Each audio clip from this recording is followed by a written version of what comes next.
So you hit fire, you're out here living lean, living your best life, as one does. And you thought student loans were behind you, but the big beautiful bill just rewrote the rules and it might quietly reshape your repayment strategy. Signed into law on July 4, 2025. The big beautiful bill eliminates 3 major income-driven repayment plans, ICR, Pay, and Save, all gone by July 1, 2028. If you're already fired and on one of these plans, you can likely stay at least for a little while, but only if you don't take out new loans or reconsolidate after July 1, 2026. So here's what I think fire folks need to know. First of all, as far as I can tell, IBR is still alive for now. The Income-Based Repayment Plan, or IBR, is still standing, but it's no longer a safe haven for ultra-low-income fire folks. Without the hardship gatekeeping, your payment could rise, even if your lifestyle hasn't. The bill removes the partial financial hardship requirement, which could make monthly payments higher for lean fire folks. The second thing is the new plan, or RAP, which stands for Repayment Assistance Plan. New borrowers will be pushed into the Repayment Assistance Plan, which forgives loans after 30 years and sets payments between 1 to 10% of income.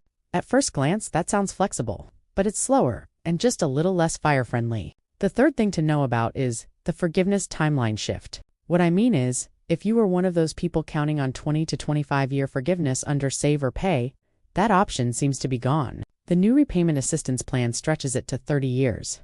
That's a decade longer of strategic juggling. Then there are some hidden traps you want to be aware of. First, as you might suspect, reconsolidation equals reset. If you reconsolidate after July 1, 2026, you lose access to IBR and get pushed into RAP.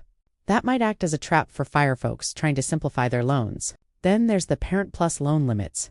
Parent Plus loans will face new caps starting in 2026. If your fire plan includes helping family through school, this could quietly derail your budget. So in light of all these changes, you might be wondering, what can you do? Well, one thing you could do is lock in your repayment plan now if you're on IBR Save or Pay. Secondly, if you're thinking about reconsolidation, you may want to think about the implications of doing it before July 1, 2026, rather than after. Third, run forgiveness timelines using updated calculators. And lastly, consider aggressive payoff if your balance is low and fire income is rising. But first, always consult a financial advisor before taking advice from strangers on the internet. So yeah, friends, that's my hot take as an early retiree living my best post-fire life. I've got low expenses, high freedom, and a plan that's built on flexibility.